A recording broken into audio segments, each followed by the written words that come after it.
Nanti di sini ada Ibu Mas. Anu ngene-ngene. Oh, Pak Yai kok biar Bunda tidak mengurangi dari jadwalnya Kiai. Nggih, karena Bu Menteri ingin cuma menyapa kalian 10 menit aja nggih. Mosok disambangi Bu Menteri sampean boten purun. Purun nggih? Purun ya, nggih. Jadi nanti ketika nanti Kiai datang bersama beliau, ojo merokok geruduk namanya panggung. Untuk kali ini Bunda mohon kerjasamanya, nggih. Kalau Bu Ida Fauzia nanti kalau pulang dikasih jalan, oke?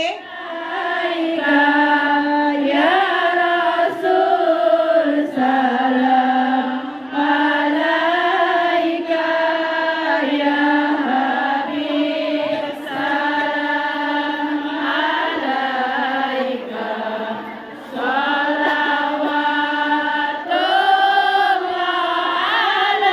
alaika. Shallu ala Nabi Muhammad. Duduk kembali. Dosa-dosanya diampuni Allah. Amin. Ahlan wa sahlan wa marhaban Ibu Dr. Hajah Ida Fauzia, Menteri Ketenagakerjaan Republik Indonesia. Mari kita sambut dengan tepuk tangan dan sholawat Jibril sama-sama. Sallallahu ala Muhammad. Sallallahu alaihi wasallam. Sallallahu ala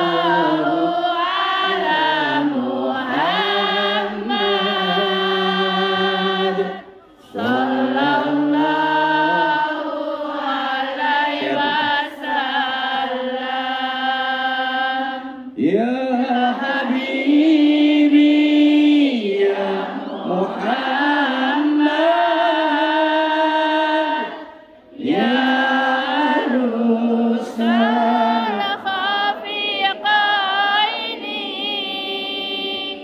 Ya Habibi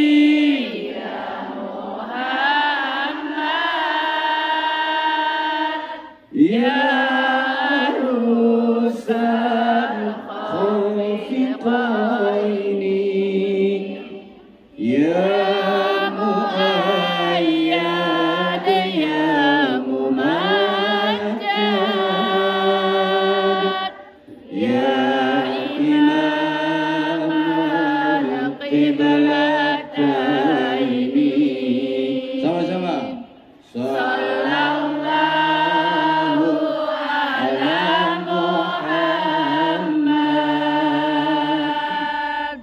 Sallallahu alaihi wasallam. Sallallahu ala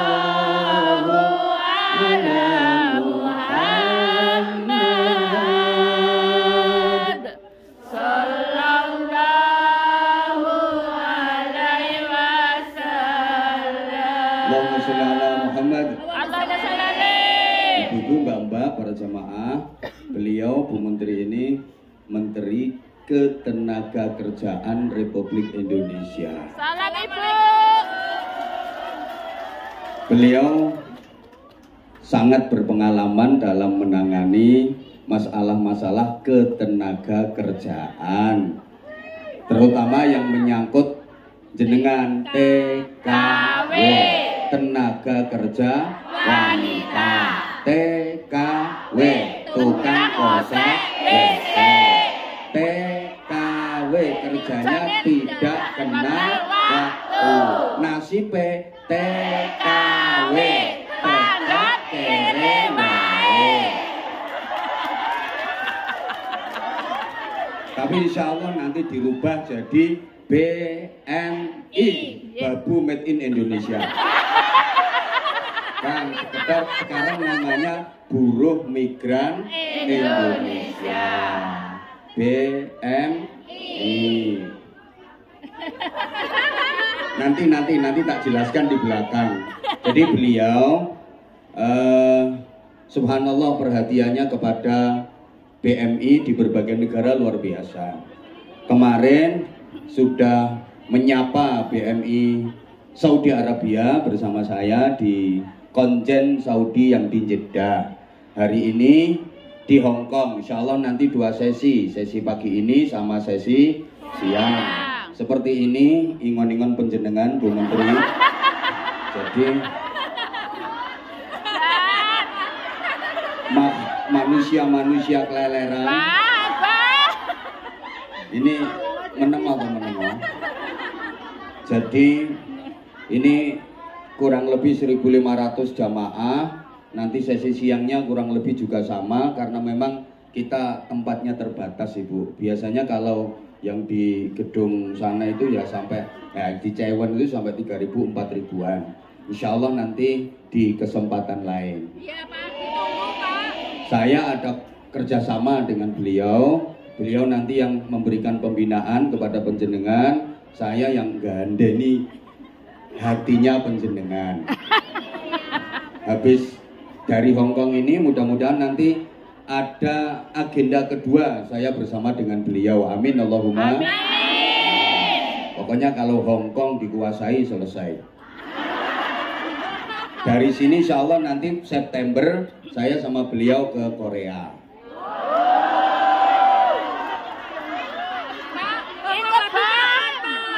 Melu. Enggak apa-apa, nanti tak ungganon dhuwur pesawat. Terus tak ceblokno. Tuh. Ya mohon doa, mudah-mudahan beliau diberikan kekuatan zahir batin dalam mengemban amanah, terutama di bidang ketenaga kerjaan, biar lebih tertib memperjuangkan nasib panjenengan. Ya. Nanti kita beri waktu beliau untuk sambutan dan pengarahan. Sekaligus nanti mungkin ada beberapa saja jamaah, tidak usah banyak-banyak. Mungkin mau curhat atau mau apa kita beri kesempatan. Tapi singkat-singkat saja.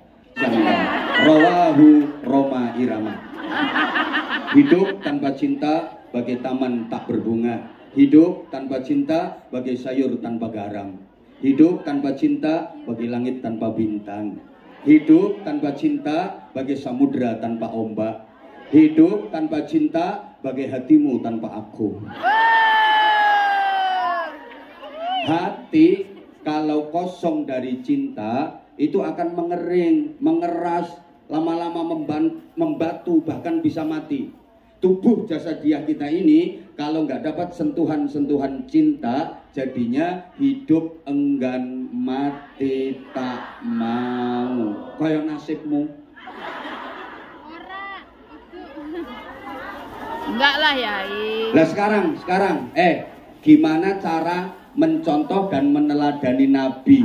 Ini nanti untuk mempraktekkan agama dalam kehidupan sehari-hari sesuai dengan tema kita hari ini.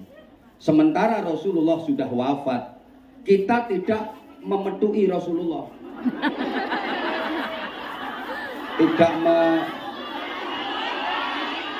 Orang menangi.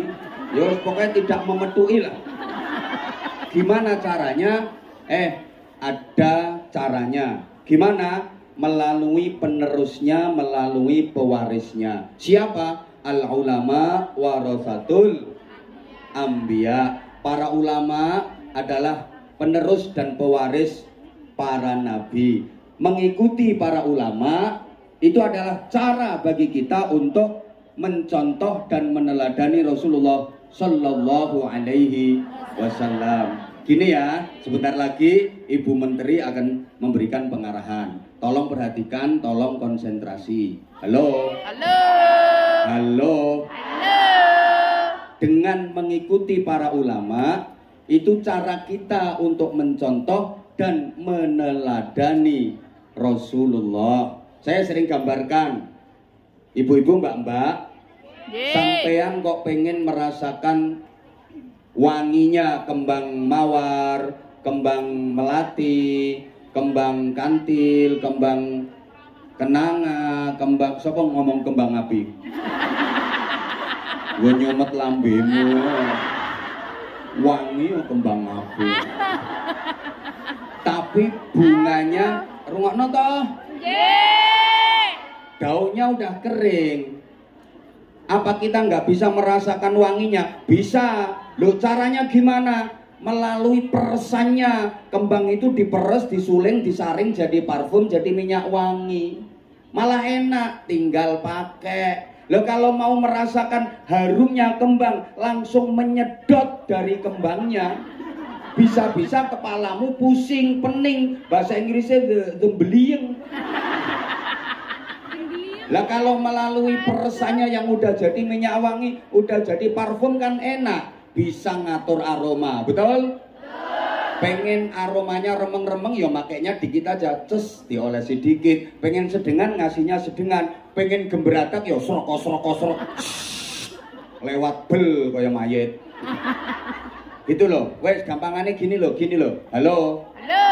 Sampean misalnya minum jamu pengen campur madu. Kan enak pakai madu yang udah diproses dari rumah tawon itu, diperes, tinggal suntek, udek, ngelek. Lah kalau pengen minum madu kok langsung dari bokongnya tawon, ya malah abuh. Ya ini maaf ya, hati-hati dengan kelompok atau aliran yang ndak doyan kiai, bunyai, ndak doyan ulama, ndak doyan kitab-kitab kuning. Katanya harus langsung dari Quran dan Sunnah. Kalau nggak langsung Quran dan Sunnah bid'ah dolalah. Sorry ya, bener sumber utamanya Quran dan Sunnah, tapi itu membutuhkan ilmu yang komprehensif, ilmu yang komplit. Kudu ngerti nahwu, shorof, mantek, balaghah, usul fikih, qawaidul fikih, mustalah hadis, ulumut tafsir. Kudu ngerti asbabun nuzul, sababul wurud. Halo? Nggak sembarangan. Lah kalau langsung tanpa ada ilmunya yang komplit malah bliyeng. Saiki gak doyan kiai gayae, gak doyan kitab kuning. Rungono to sayang? Nggih. Hati-hati. Ada orang yang dikit-dikit bid'ah, gak sesuai sunnah. Bid'ah, gak sesuai sunnah. Wis ning model ngono-ngono ku aja eloki. Mumpung durung. Nggih. Terus pokoknya melok sing model ngene-ngene iki. Nggih.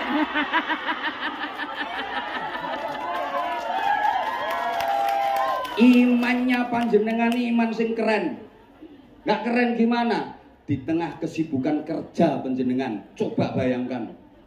Pamit majikan nih kadang-kadang yo repot.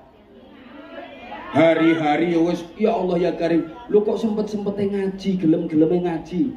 Tapi Bu Menteri nggak mudah loh, Bu Menteri ngumpulin jamaah segini banyak itu nggak gampang. Ini ya lihat-lihat yang ceramah siapa.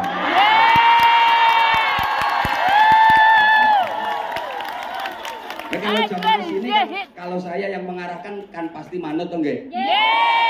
Yang Anzamania angkat tangan semua.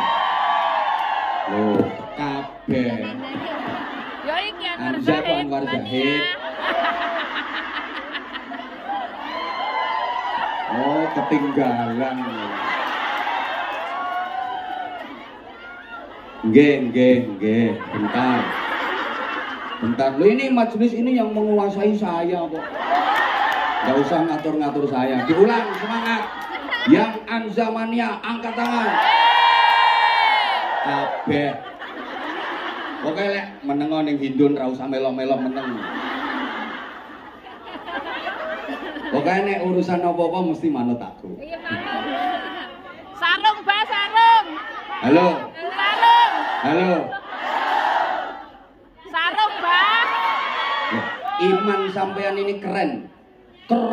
Sampean ini gak tahu ketemu Kanjeng Nabi, gak pernah berjumpa dengan Rasulullah. Lo kok mau percaya sama Rasulullah? Cuma dibilangin katanya, kata Rasulullah, padahal gak pernah ketemu. Lo di zaman seperti ini, apa ada orang yang pernah berjumpa dengan Rasulullah? Jawabannya ada.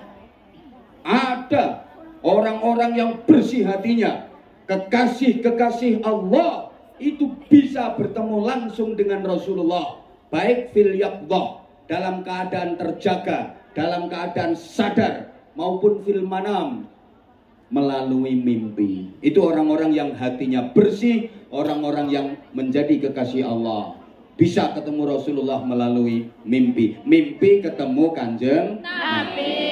Dan yang sampean mimpi kan ketemu garangan, luwak, ketemu codot, ketemu gendruwo, wewe gombel. Soalnya ngipi itu kan golek setelan dhewe-dhewe. Lah setelanmu kan karo gendruwo. Ampun, Mbah. Mulai to. Loh, gendruwone tersinggung, ngenyek. Gendruwone tersinggung nesu-nesu. Dengerin toh. Kita ini nggak pernah berjumpa dengan Nabi, tapi mau iman percaya sama Nabi. Cuma dibilangin sama Anwar Zahid itu sampean ngandel. Kanjeng Nabi dawuh ngene, Rasulullah bersabda begini, Rasulullah memerintahkan begini. Ya percaya, ya gelem manut, padahal nggak pernah ketemu. Keren loh ini. Keren. Halo. Halo. Halo. Keren. Makanya Nabi pernah mengajukan pertanyaan kepada para sahabat. Man a'jabul khalqi imanan.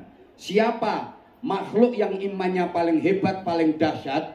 Para sahabat menjawab, imanul malaika. Ya para malaikat imannya paling hebat, paling dahsyat. Kata Nabi, bukan. Malaikat imannya hebat, wajar. Karena malaikat tahu langsung perkaranya Allah. Gak ada rahasia-rahasiaan antara malaikat dengan Allah. Wajar kalau malaikat iman.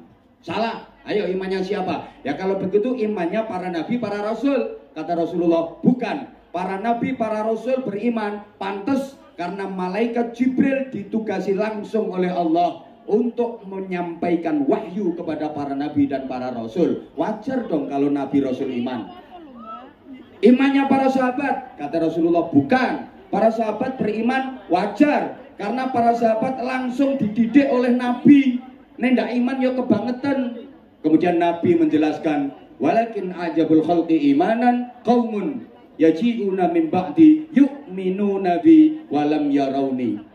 Akan tetapi orang yang imannya paling hebat, paling dahsyat adalah kaum yang datang sesudahku, mau iman kepadaku, percaya kepadaku, padahal gak pernah melihat aku, gak pernah berjumpa dengan aku, termasuk panjenengan semua. Dan Rasulullah meneruskan sabdanya, ulaika ikhwani. Mereka itu adalah saudara-saudaraku. Betapa bangga dan bahagianya kita diakui sebagai saudaranya Rasulullah. Alhamdulillah. Alhamdulillah. Sekarang kalau kita urut negara seluruh dunia yang populasi penduduk beragama Islam terbesar adalah negara Indonesia. Kurang semangat nih, kurang semangat. Kita harus bangga dengan Indonesia dong. Diulang. Negara dengan jumlah penduduk beragama Islam paling besar di dunia ini adalah negara Indonesia. Maka kuota jamaah haji tiap tahun paling banyak dari negara Indonesia. Peziarah makam Rasulullah paling banyak berasal dari negara Indonesia. Kita harus bangga jadi muslim-muslimah Indonesia. Dan Islam Indonesia itu Islam yang paling indah di dunia. Amin. Sampai ulama-ulama besar dunia itu paling seneng berkunjung ke Indonesia, betah berkunjung di Indonesia, nikmat. Kenapa? Karena di Indonesia bertebaran majelis-majelis zikir, majelis-majelis ilmu. Bahkan orang Indonesia itu sampai pun sudah minggat ke luar negeri, kayak sampean masih tetap bikin majelis-majelis zikir, bikin majelis-majelis ilmu. Buktinya hari ini masjid penuh sesak. Tepuk tangan. Hari ini di Indonesia namanya majelis ilmu itu ribuan. Nanti malam ribuan. Tiap hari, tiap malam ribuan majelis di Indonesia. Itu kalau digambarkan kan seperti bintang gemintang yang mengitari rembulan. Siapa rembulannya? Rembulannya adalah Rasulullah Shallallahu Alaihi Wasallam. Karena Nabi pernah bersabda, aku adalah rembulan. Jika engkau silau memandang matahari, maka pandanglah aku, karena aku adalah pantulan cahaya matahari, agar hatimu tidak silau. Akulah rembulan. Oh. Rasulullah rembulan, sampean-sampean ini bintang gemintang yang mengitarinya, walaupun burek-burek. Parah. Nah, habis ini nanti kita sholawatan. Habis ini nanti saya akan sampaikan materi menerapkan agama dalam kehidupan. kemudian kita kaitkan dengan kehidupan beragama, kehidupan bernegara, persaudaraan, ukhuwah dan sebagainya. Tapi sebelumnya, dengan segala hormat, kita mohon kepada beliau, Ibu Menteri Ketenagakerjaan Indonesia yang kita cintai, yang kita sayangi, untuk berkenan memberikan pengarahan kepada seluruh anggota majelis yang mulia di pagi ini. Kepada beliau dengan segala hormat dihaturkan.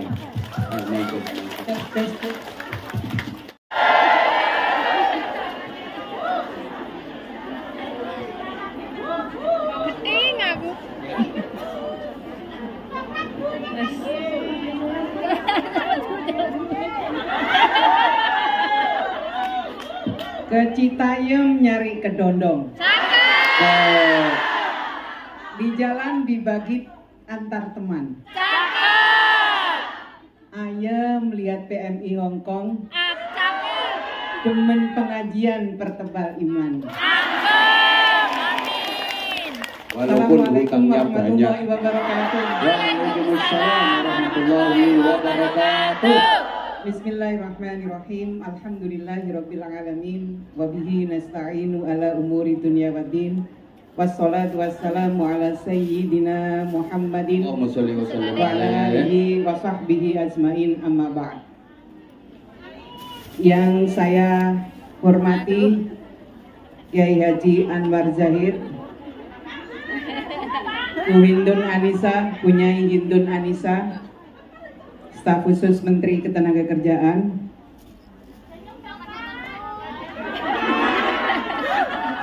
pengurus Majelis Dzikir Ilham, dan tentu saja yang saya banggakan, Anzamania Hongkong.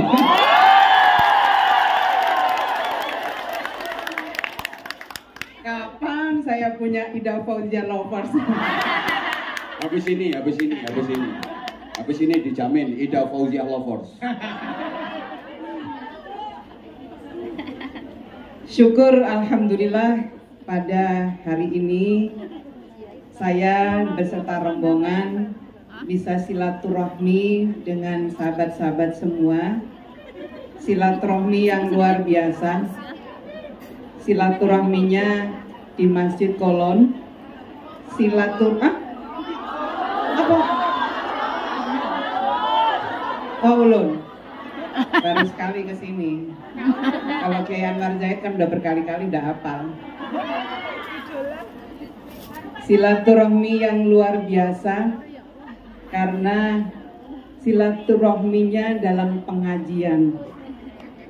Gak ada kata yang indah kecuali rasa bangga, rasa syukur yang tidak terhingga. Tadi Kiai Anwar Zahid menyampaikan di tengah-tengah capeknya bekerja, tetapi teman-teman semua masih menyempatkan waktu untuk ikut pengajian. Itu kalau bekerja di Hongkong biasa, tapi bekerja di Hongkong tapi terus ngaji itu luar biasa.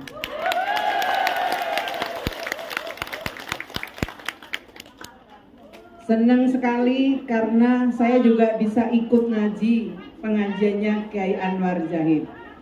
Jelek-jelek begini Anzamania juga.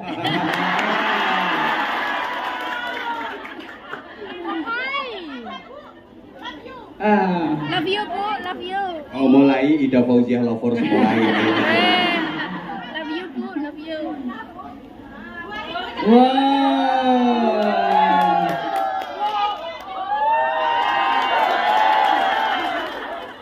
Luar biasa. Ini untuk sampai ke sini, untuk sampai begini ini pengajiannya berapa kali ya? Untuk sampai Anzamanianya luar biasa itu berapa kali ngaji di sini? Nggak terhitung, Bu. Nggak terhitung. Kita 2 bulan sekali, Ibu. Kita 2 bulan sekali ke Hongkong. Iya, betul Pak Yai. Betul Pak Yai, betul.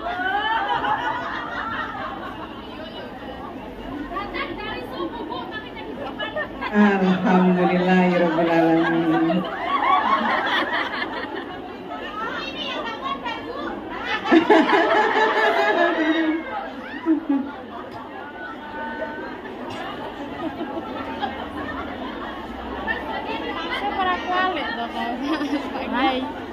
Wes, wes, angkat semua, coba spanduknya angkat semua. Kemarin mana? Cuma di sini yang Udah Mbak, udah. Islam Mbak,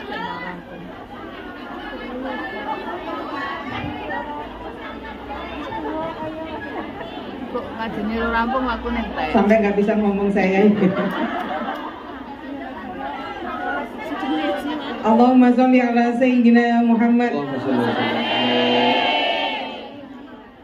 Saya datang tentu saja dengan penuh kebanggaan karena alhamdulillahirabbil alamin saya harus sampaikan kepada teman-teman.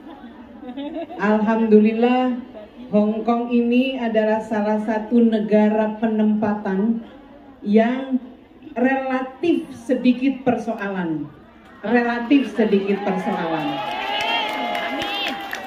Hong Kong menjadi salah satu negara favorit penempatan. Di antara negara-negara penempatan yang lain, ternyata masyarakat Indonesia lebih banyak memilih Hong Kong. Gajinya gede, tiap minggu bisa ikut pengajian.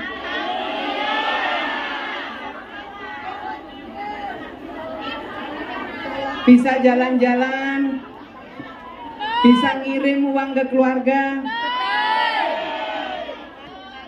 Pakai utangi. Seru-seru. Pakai utangi.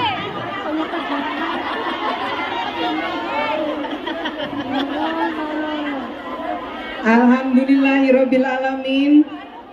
Saya datang ke Hong Kong. Di antara misi saya datang ke Hong Kong adalah ketemu dengan Secretary of Labor and Welfare untuk menyampaikan bahwa sudah saatnya PMI Hong Kong mendapatkan kenaikan gaji.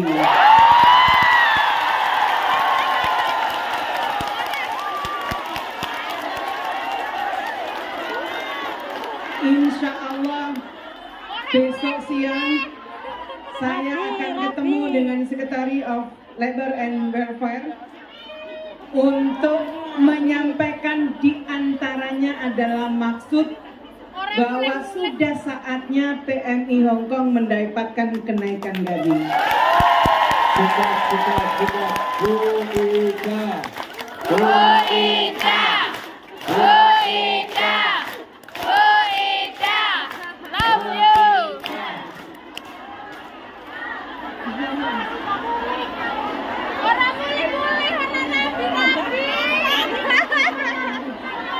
Yang sebenarnya Bapak Presiden sendiri sudah ketemu secara langsung dengan otoritas Hong Kong yang meminta hal yang sama. Saya datang untuk memperkuat apa yang disampaikan oleh Bapak Presiden. Alhamdulillah, mulai.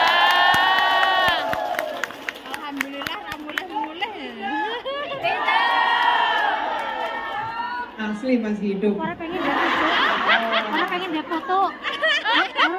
Teman-teman sekalian yang saya cintai, saya hormati. Bekerja di luar negeri atau bekerja di dalam negeri itu adalah hak warga negara. Mau kerja di luar negeri, mau di dalam negeri, atau adalah pilihan bagi setiap warga negara. Pemerintah tidak bisa menyuruh atau pemerintah tidak bisa melarang.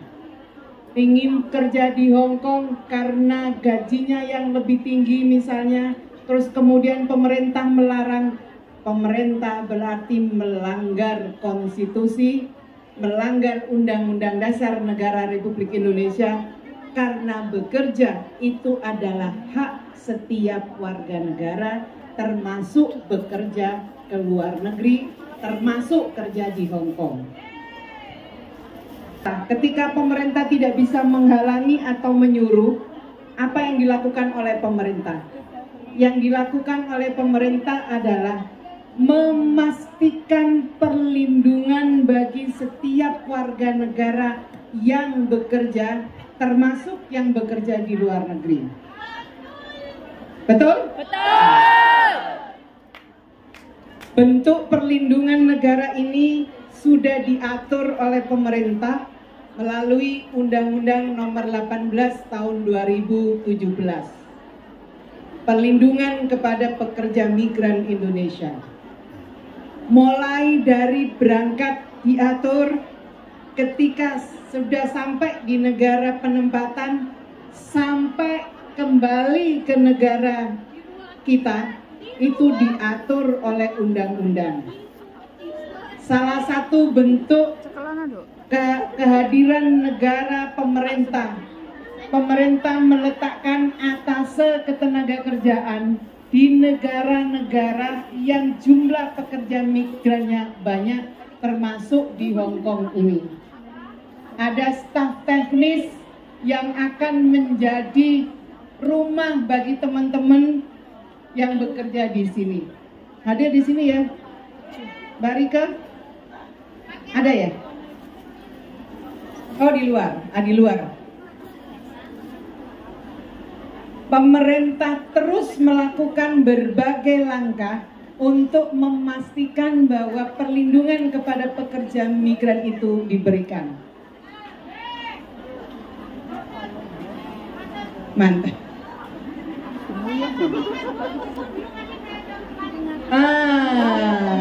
Waktu di mana ya? Oke.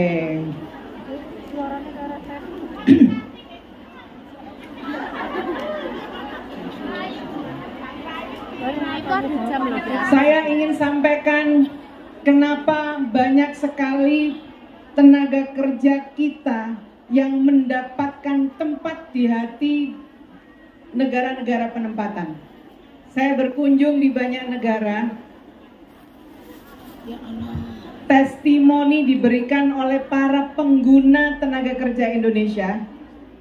Mereka menyatakan bahwa PMI Indonesia, pekerja migran Indonesia itu adalah pekerja keras, pekerja yang bertanggung jawab terhadap pekerjaannya, pekerja yang ulet, pekerja yang mampu menyesuaikan dengan negara penempatan.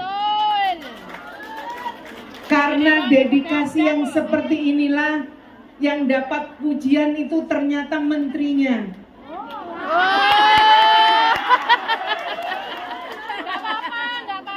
Untuk menyampaikan kepada pekerja Indonesia rasa terima kasihnya dari banyak negara karena pekerja Indonesia yang luar biasa. Maka pada kesempatan ini saya ingin menyampaikan apresiasi dari banyak negara. Sampai sekarang saya kewalahan banyak negara-negara yang meminta tenaga kerja dari Indonesia. Saya baru saja menerima kerjasama dari salah satu provinsi di Jepang, Provinsi Miyagi namanya. Mereka meminta ada kerjasama dengan Indonesia untuk penempatan baik melalui pemagangan maupun SSW, Certified Skilled Workers, pekerja skill, pekerja terampil. Saya baru pulang dari Korea Selatan, saya baru pulang dari beberapa negara Timur Tengah, saya baru pulang dari beberapa negara Eropa. Mereka semua menyatakan setelah mempertimbangkan banyak hal, mereka menjatuhkan pilihan memilih tenaga kerja dari Indonesia. Dan alhamdulillah kayak Anwar Zahid, sekarang kita sudah bergeser. Kalau dulu pekerja informal kita lebih banyak, sekarang pekerja formal kita jauh lebih banyak. 52% PMI kita adalah pekerja formal. Sebulan yang lalu saya baru menempatkan tenaga nurse, perawat untuk rumah sakit di Singapura. Sudah sekian lama kesempatan itu diberikan ke negara Filipina dan beberapa negara yang lain. Baru kali ini, baru tahun ini nurse perawat itu diambil dari Indonesia. Belum 1 bulan mereka sudah menyatakan puas dengan kinerja nurse-nurse dari Indonesia. Sekarang sedang dipersiapkan beberapa nurse untuk negara Timur Tengah, mulai dari Arab Saudi, Kuwait, Qatar, dan beberapa negara Timur Tengah yang lain. Mereka semua sependapat bahwa pekerja Indonesia itu adalah pekerja yang tangguh.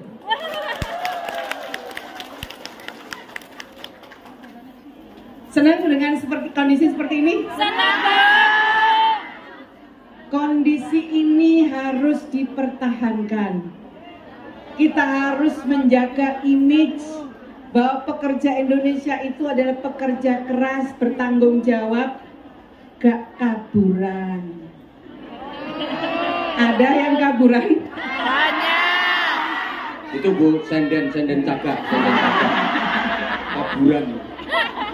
Aduh. Parah.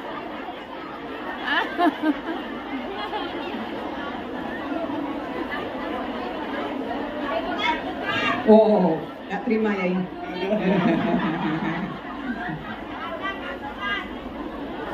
Saya kira image ini harus dijaga. Teman-teman yang punya kesempatan bekerja di Hong Kong, teman-teman ini merepresentasikan wajah Indonesia. Teman-teman ini bisa menjadi dutanya Indonesia.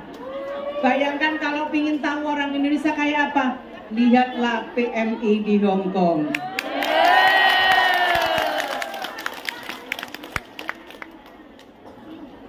Dengan menunjukkan wajah Indonesia, maka teman-teman bisa memberi kesempatan kepada teman-teman yang lain yang ingin bekerja di Hong Kong, karena melihat profilnya tenaga kerja sekarang ini seperti teman-teman semua.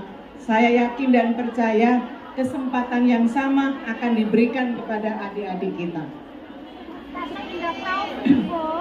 Hal lain yang ingin saya ingin sampaikan di antara bentuk perlindungan yang diberikan oleh negara. Saya baru saja mengeluarkan Peraturan Menteri Ketenagakerjaan nomor 4 tentang perlindungan sosial bagi pekerja migran Indonesia. Sudah tahu belum? Belum. Harus tahu karena teman-teman sesungguhnya begitu dahsyatnya perlindungan sosial yang diberikan kepada teman-teman semua. Ada 7 manfaat baru dan ada 9 manfaat tambahan. Ada 7 manfaat baru, 9 manfaat tambahan tanpa mengurangi, tanpa nambahi pembayaran premi BPJS Ketenagakerjaan. Bayar preminya tetap, tapi perlindungan yang diberikan sangat maksimal. Saya mau sampaikan sedikit, misalnya 7 manfaat baru dan 9 manfaat tambahan. Sekarang ini teman-teman yang memegang kartu BPJS Ketenagakerjaan atau menjadi anggota BPJS, ada bantuan bagi CPMI atau PMI yang terbukti naudzubillah min dzalik mengalami pemerkosaan, maka ada perlindungan yang diberikan sebesar 50 juta. Memang akibat dari perkosaan itu tidak bisa dinilai. Bahaya. Di Hong Kong bahaya misalnya.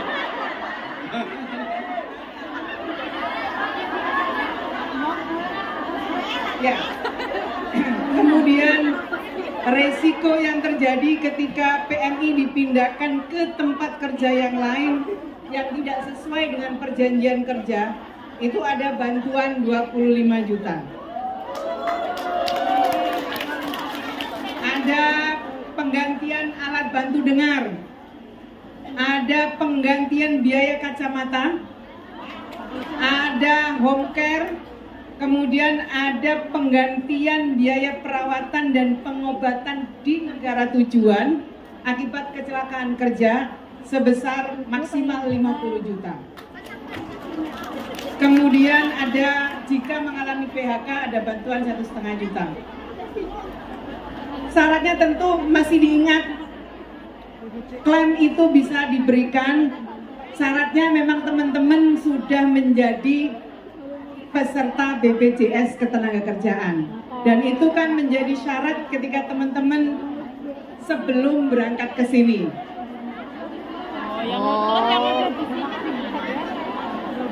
Hah? Belum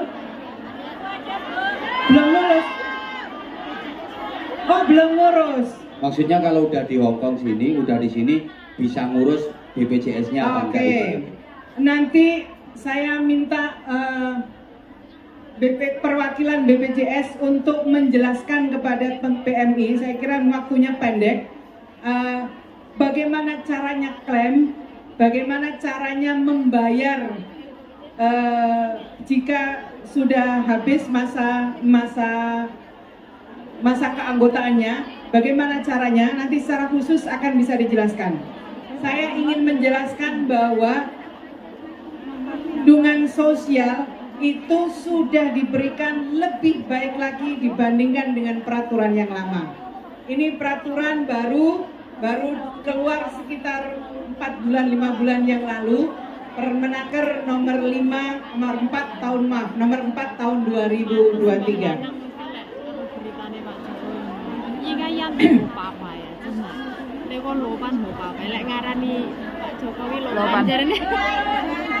Iya.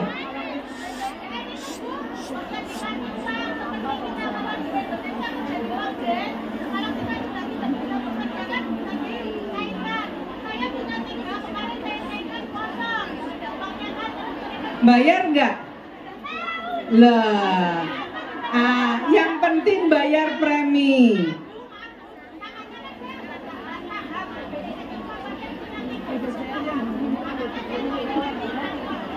Oke, memang banyak sekali teman-teman waktu berangkat sudah membayar premi BPJS Ketenagakerjaan, tapi tidak tahu manfaat dari BPJS Ketenagakerjaan. Itu manfaat nanti ada buku saku yang akan saya berikan ke teman-teman. Caranya klaim seperti apa? Ada ya? Boleh dibagi? Sudah dibagi? Belum. Oke. Belum. Nanti akan dibagi. Di situ teman-teman mendapatkan panduan bagaimana caranya.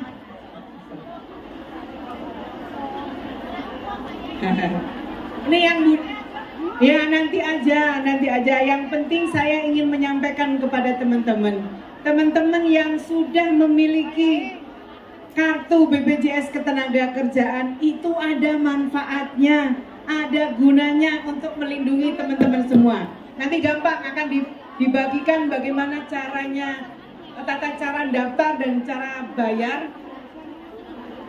Tata cara bayar dan daftarnya ada di sini. Hah? Oke. Apalagi Bu? Sudah. Saya kira itu teman-teman semua. Sekali lagi rasa bangga saya karena teman-teman di sela-sela bekerja masih menyempatkan diri memperkuat iman melalui pengajian-pengajian seperti ini. Mudah-mudahan teman-teman semua diberikan kesehatan oleh Allah. Amin. Sehat. Amin. Bisa bekerja dengan kuat. Dan ingat, keluarga menunggu di rumah. Bekerja di Hongkong ini bukan lari dari kenyataan bahwa di rumah masih ada suami, masih ada anak yang menunggu teman-teman semua. Betul. Gunakan kesempatan ini dengan sebaik-baiknya. Apa itu? Gunakan kesempatan bekerja di Hong Kong dengan sebaik-baiknya.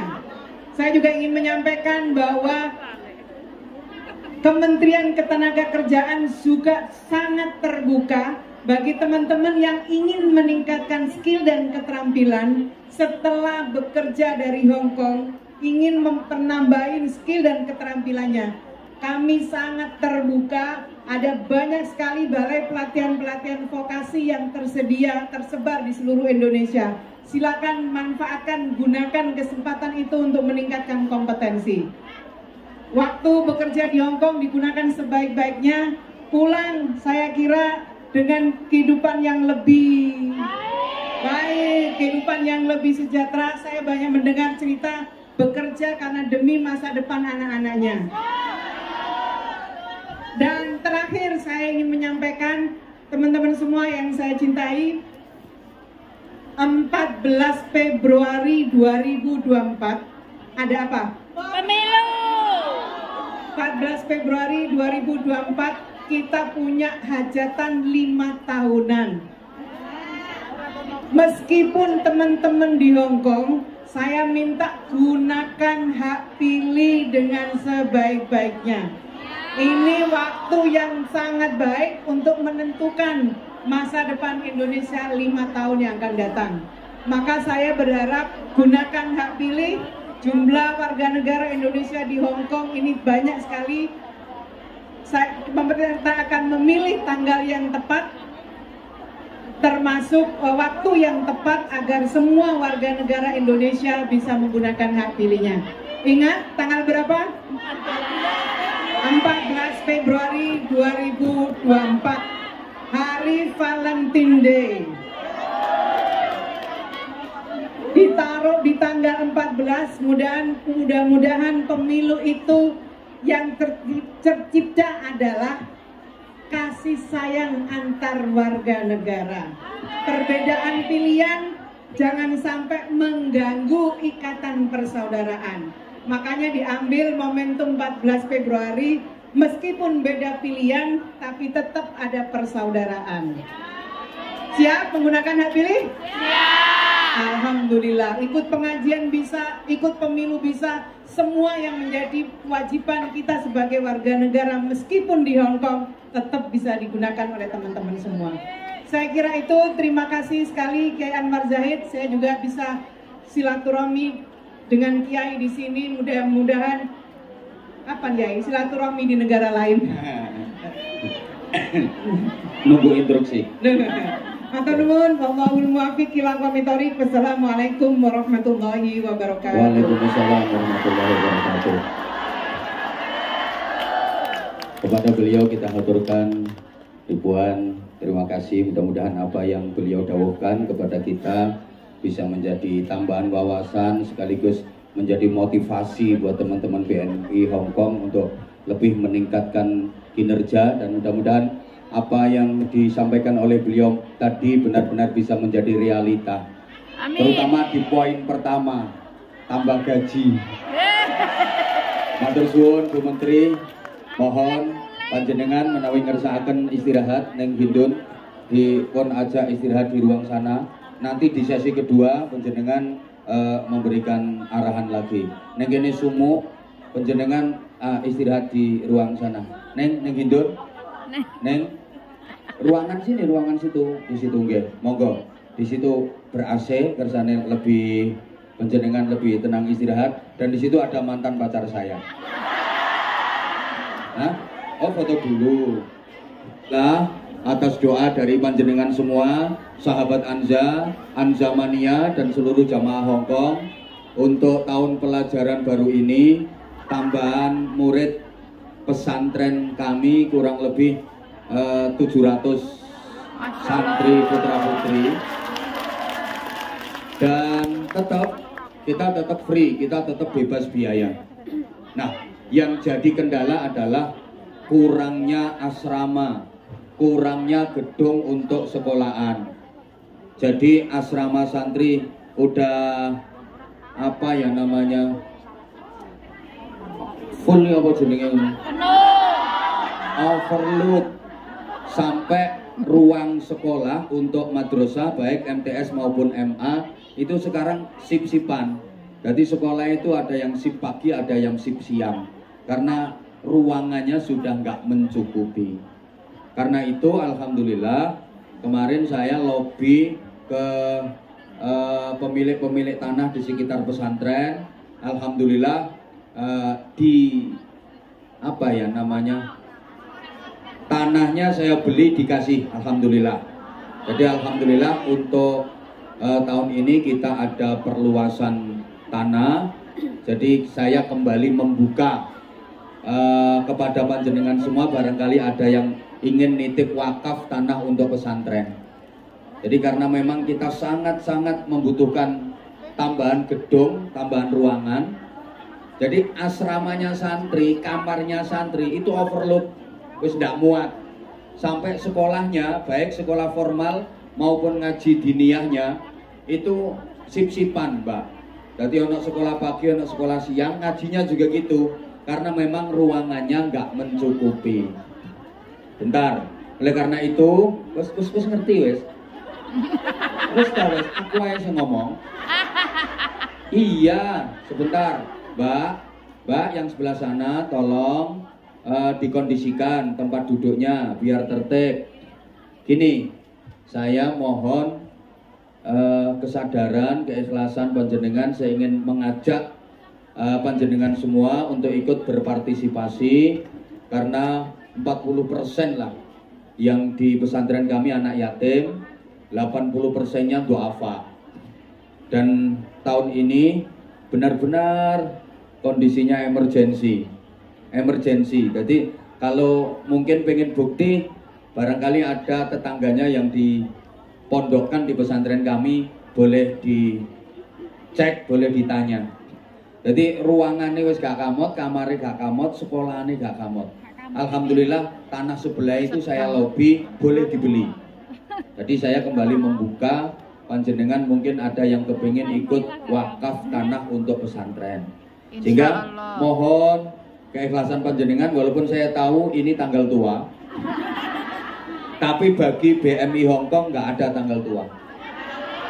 Bukan, ya ada tanggal tua, tapi untuk semangat berinfak, semangat bersedekah, beberapa kali saya datang ke Hongkong, luar biasa semangatnya. Tepuk tangan untuk BMI Hongkong.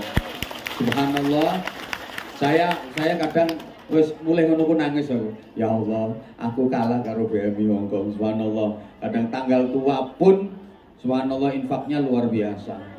Dan saya mohon panitia, bantuannya panitia, kita bersolawat sambil ikhlas nggih. Nggih. Ketoke kok ana sing ngabot. Mboten, Pak. Nggih, matur suwun.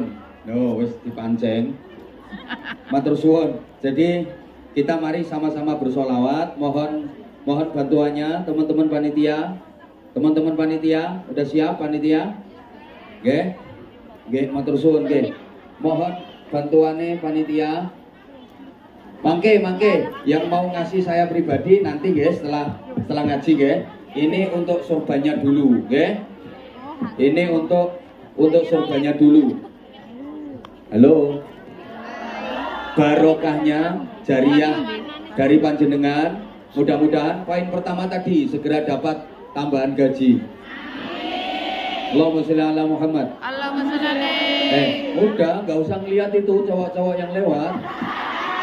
Saya gantengan aku sih itu mereka udah tua-tua semua. Mereka mau ketemu Bu Menteri. Weh sayang, kok aku dicuekin? Tuh lihat, udah tuir-tuir semua ini. Udah gak menggairahkan.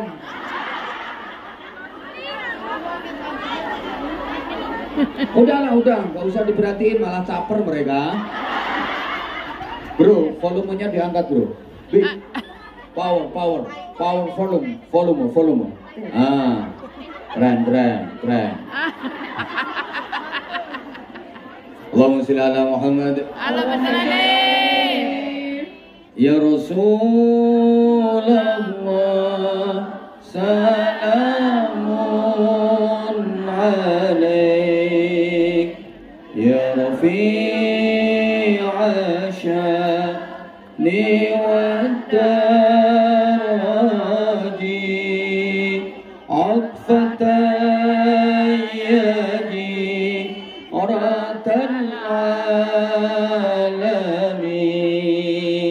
يا أهيل الجود والكرم.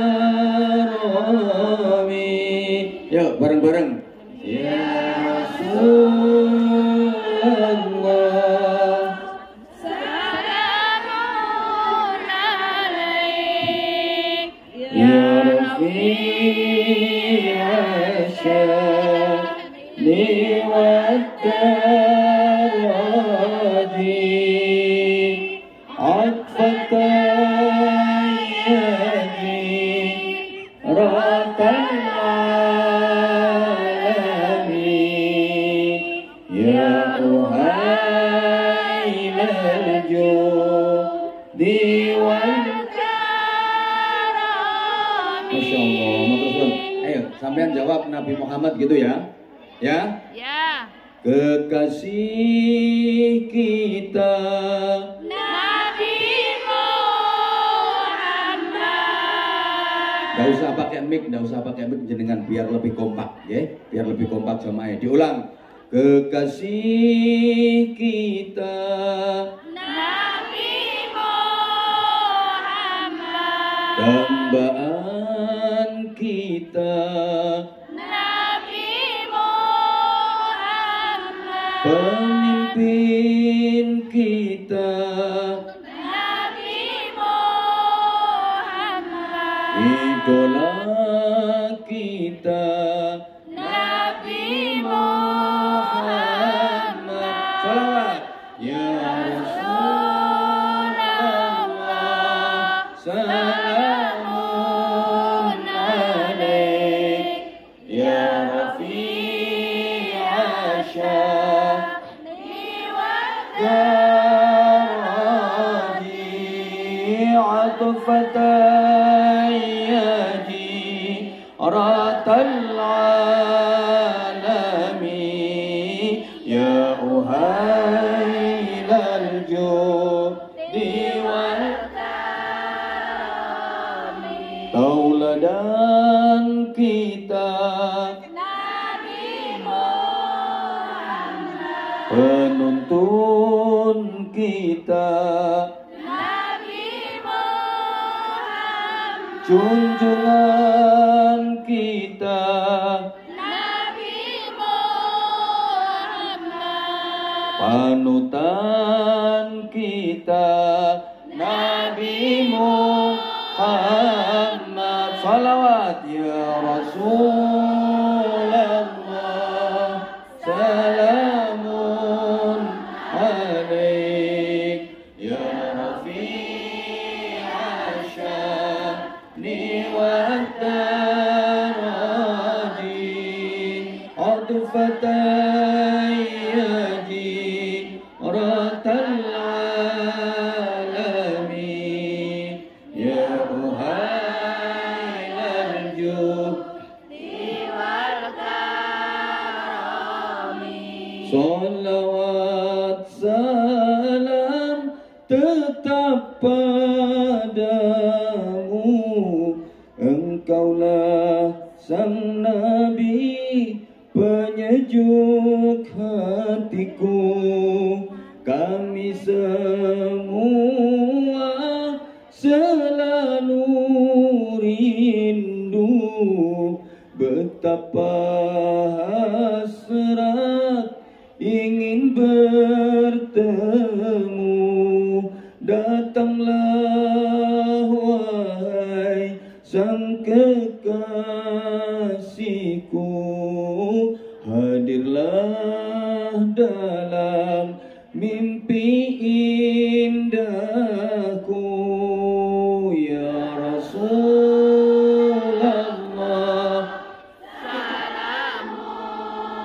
alaik ya Rafi'ash sya'ni wad-daraji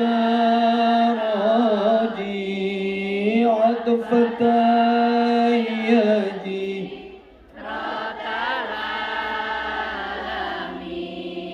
ya uhai lanjudi wal karami Allahu Rabbi ku mohon doa ampuni salah dan juga dosa jadikan kami insan yang mulia hati yang ikhlas serta bertakwa kumpulkan kami dan keluarga bersama Nabi kelak di surga ya Rasulullah salamun alaik ya Rafi'a syani wa daraji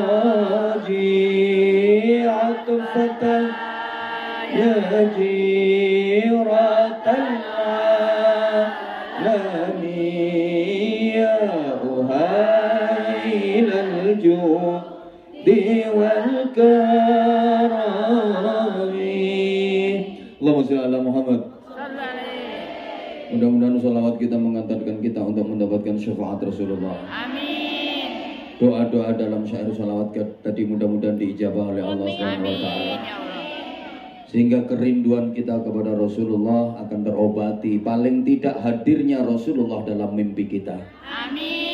Atau kita diijabah untuk bisa berziarah ke Madinatul Munawwarah, berziarah ke Rasulullah Sallallahu Alaihi Wasallam, dan puncaknya nanti kelak di surga kita akan dikumpulkan bersama Rasulullah Sallallahu Alaihi Wasallam bersama dengan keluarga kita semuanya. Amin Allahumma. Ini adalah satu bukti bahwa sesungguhnya kita itu dekat dengan Rasulullah. Cuma kadang-kadang kitanya nggak sadar. Kita itu sebenarnya dekat dengan Rasulullah. Saya sering sampaikan, ketika panjenengan membaca Al-Quran, itu sesungguhnya panjenengan sangat dekat dengan Rasulullah. Kenapa? Karena waktu sampeyan baca Al-Quran, itu nafas sampeyan menyatu dengan nafasnya Rasulullah. Suara sampeyan berpadu dengan suara Rasulullah. Kok bisa? Iya, karena Al-Quran adalah suara Rasulullah. Yang menyenandungkan Al-Quran pertama kali di dunia ini adalah Rasulullah Sallallahu Alaihi Wasallam. Maka ketika sampeyan membaca Al-Quran, itu sesungguhnya nafas sampeyan menyatu dengan nafas Rasulullah. Suara sampeyan berpadu dengan suara Rasulullah. Betapa berkahnya orang yang membaca Al-Quran. Maka jangan sampai ada hari yang kita lewatkan tanpa lesan kita melafadzkan ayat-ayat Al-Quran. Walaupun 1-2 ayat sempet nek ra iso maca ya kulhu. Paling tidak surat Yasin. Yasin itu qalbul Quran, hatinya Al-Quran. Yasin itu qalbul Quran. Maka kalau ada umat Islam yang gak pernah baca Yasin, itu kayak manusia yang gak ada hatinya. Kapan membacanya? Kalau bisa habis subuh, gak iso masak, mulai tugas repot. Kalau habis subuh nggak bisa, habis duhur ngosek WC, ngelipet jemuran. Kalau habis duhur nggak bisa, habis asar ngedusi mbae, sak manuk-manuk kayak persiapan masak sore. Lah kalau habis asar nggak bisa, habis maghrib malah raiso repot-repot yam chai. Kalau habis maghrib nggak bisa, ya habis isya. Buka IWA bales sih, nelpon keluarga. Ya udah kalau itu nggak bisa menjelang tidur. Ya wes ngantuk. Lah nek ra iso ya ndak usah baca nang sembujur. Gak usah maca Yasin tapi sampean diyasini. Ya.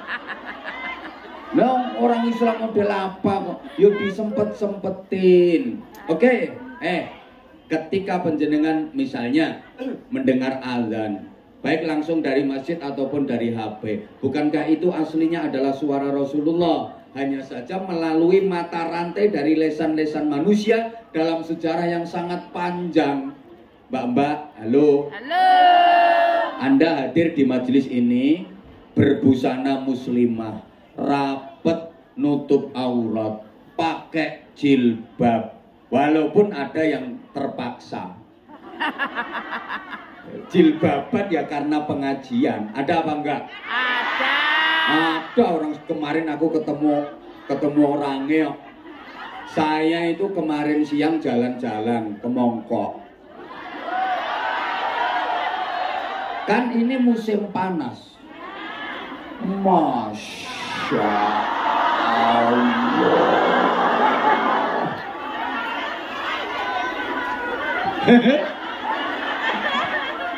Aku ketemu karo mbak-mbak ya. Pertama aku ngelihat dia itu pakai you can see, melepet ngapret.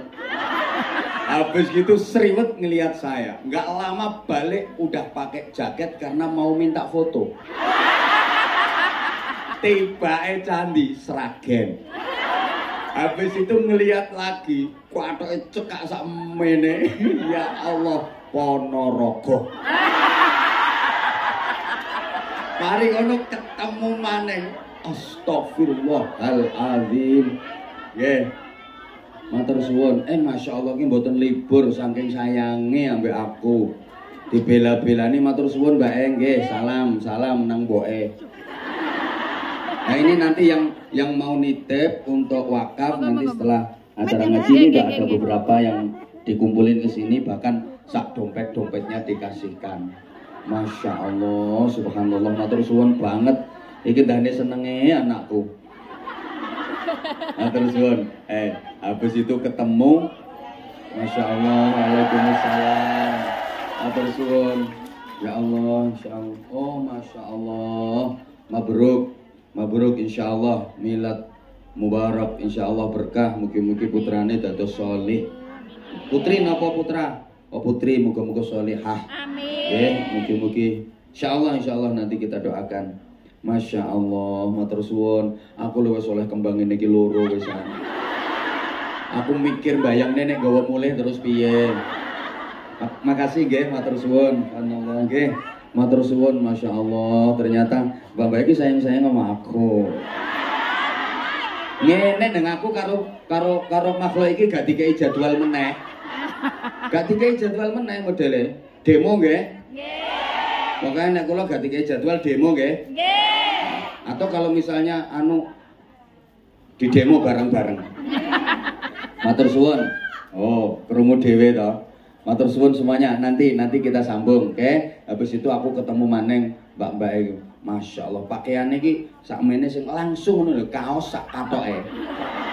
Kaos sak katoke lho. Tipis. Begitu ginyul. Ya Allah. Oh main di Magetan. Mari ngono ketemu sing jilbaban berukut Bojonegoro.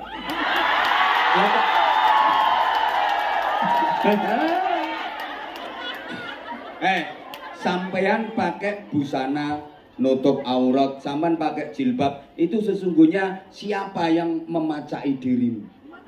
Yang mendandani loh. Ayan wong Malang ngarani macak, Ponorogo dandan. Ngono lho, wong Jawa Tengah paes. Bojonegoro make up. Nah, siapa yang memake up dirimu sehingga dirimu nutup aurat?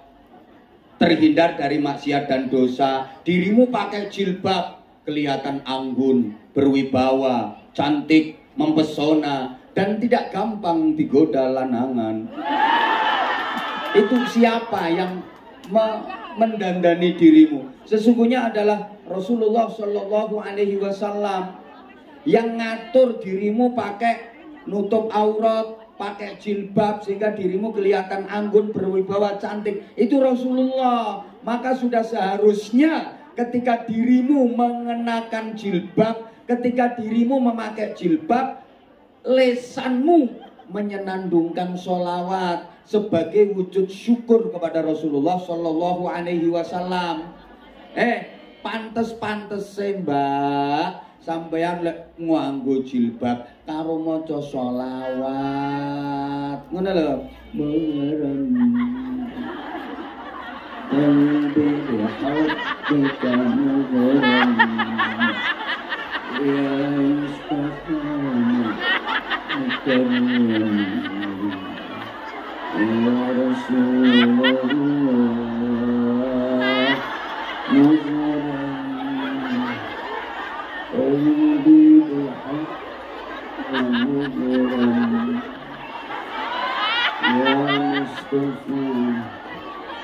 Jamalak masyaf ngono wayahe karo sholawatan nggih. Ndak kok nganggo jilbab lambene dremimin majikan cerewet gregeten ning tak ombeni rinsu kene wis kesel karo karuan rewel bae sing tuwek iki ya ngono engko tak tekek gulune tenan bayari ya telat medhit cerewet ora wis ini gak apa izin ora diizin ini ora kaya kanyaku kek kok penak men oleh majikan kok genah men nasib ini iki gaji ya telat ngene guys aku urung kirim anakku ya wayahe ngene ana pikiranmu sumpek atimu lara ora oleh ganjaran tambah oleh dosa kuwi wonge ngomong dhewe kuwi Allahu Akbar. Lah wis saiki sampean mau udah dikasih pengarahan.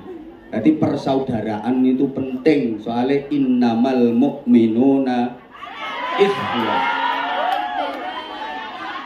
Iya.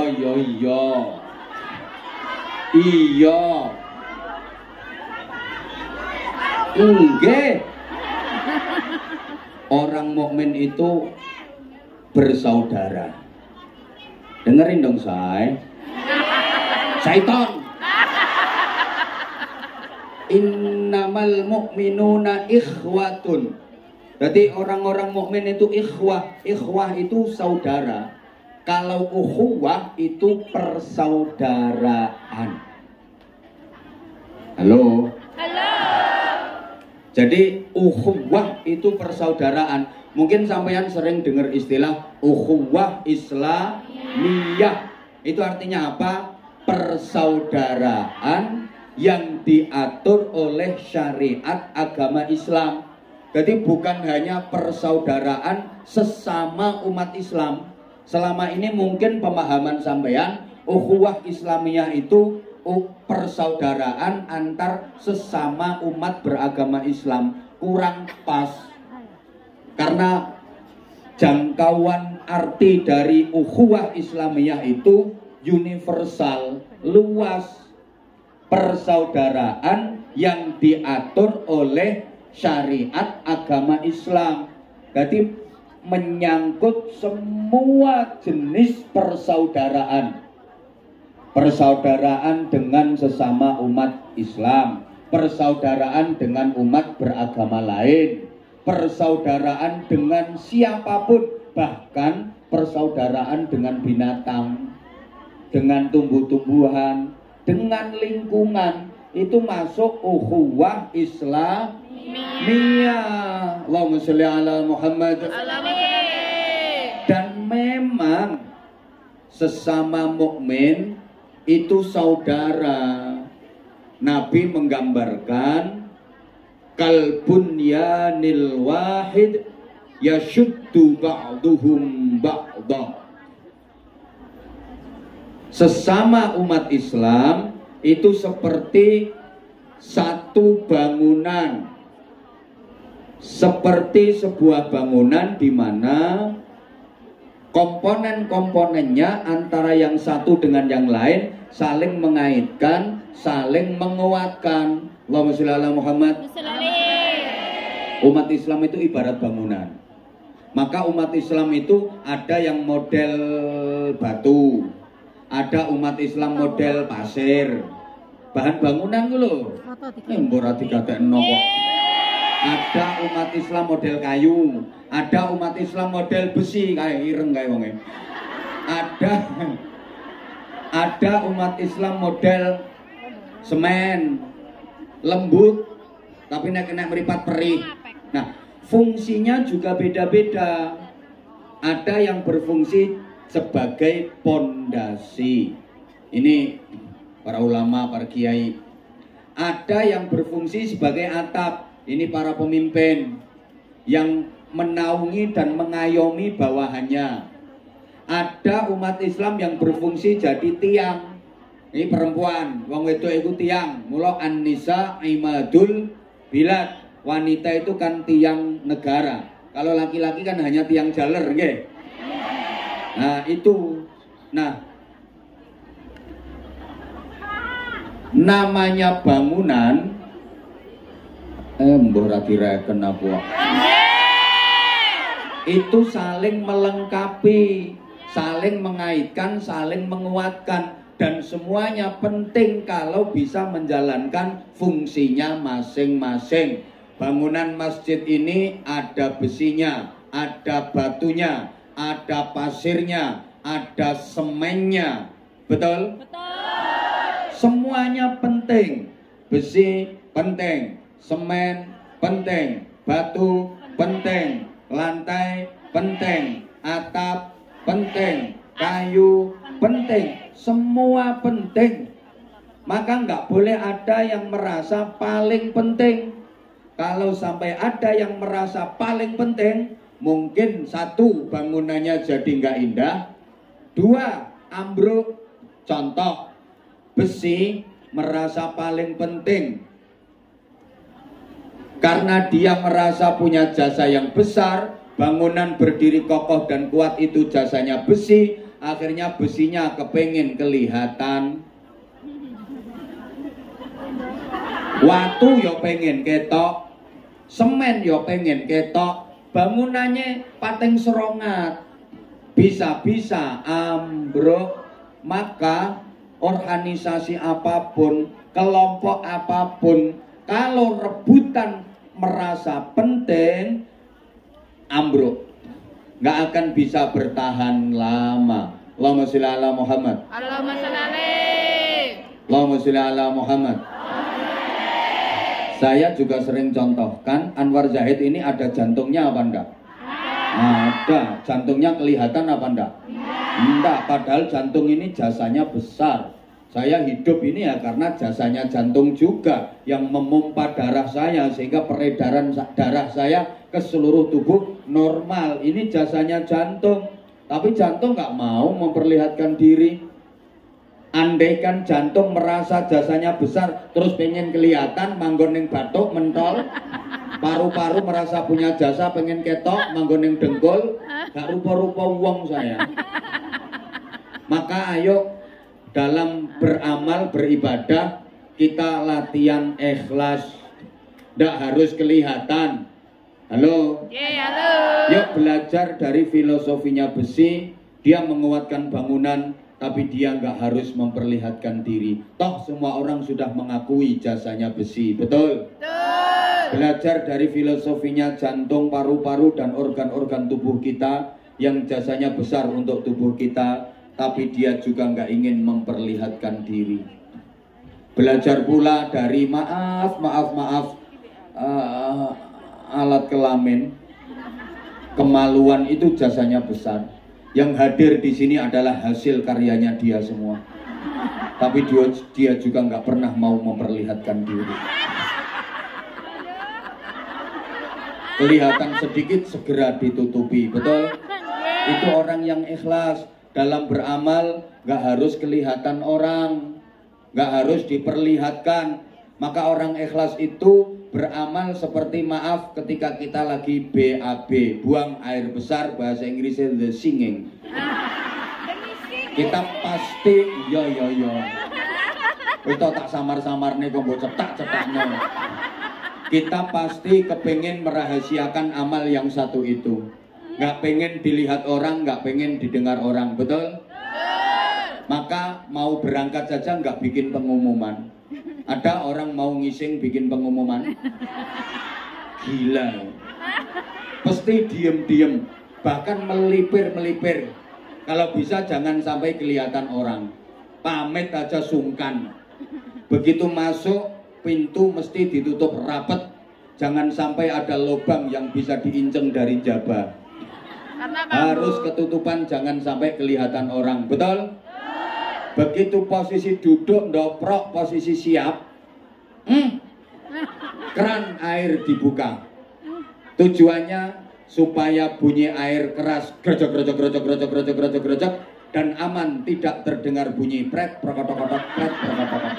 Itu amal rahasia, jangan sampai kedengaran orang.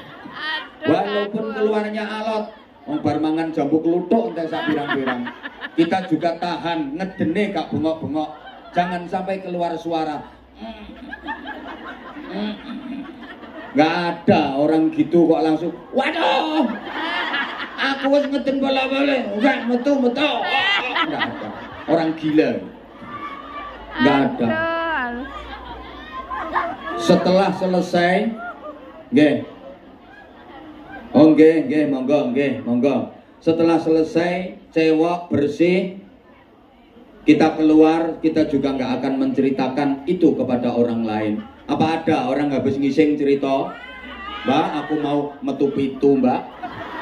Sing papat belantong dawa-dawa melungker, sing telu merengkel, nggak ada. Itu orang gila. Itu gambaran orang yang beramal seperti filosofinya akar. Jasanya besar untuk pohon, dia mencari air agar pohon itu hidup.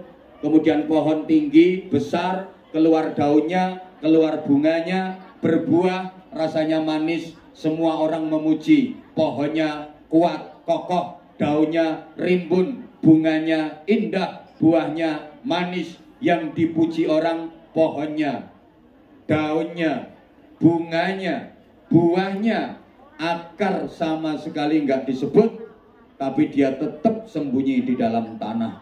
Dia nggak pengen memperlihatkan diri, karena akar sadar kalau dia bermetungul, berngetok, berbejudul, pohon itu pasti akan doyong. Bahkan kalau bejudulnya kokean, pohon itu bisa ambruk. Betul? Itulah nilai keikhlasan. Mudah-mudahan panjenengan semua tadi yang beramal benar-benar ikhlas. Sehingga sedekah panjenengan itu bisa menjadi benteng dari siksa kubur. Menjadi penyelamat dari siksa neraka. Nggak usah kenceng-kenceng aminnya, wong cuma $5. Lo ngono kuwi to. $5 ya amine bauan keren. Iya. Iki alasane wong pelit ya ngono kuwi. Alasane wong pelit, pokoke nek sedekah sing penting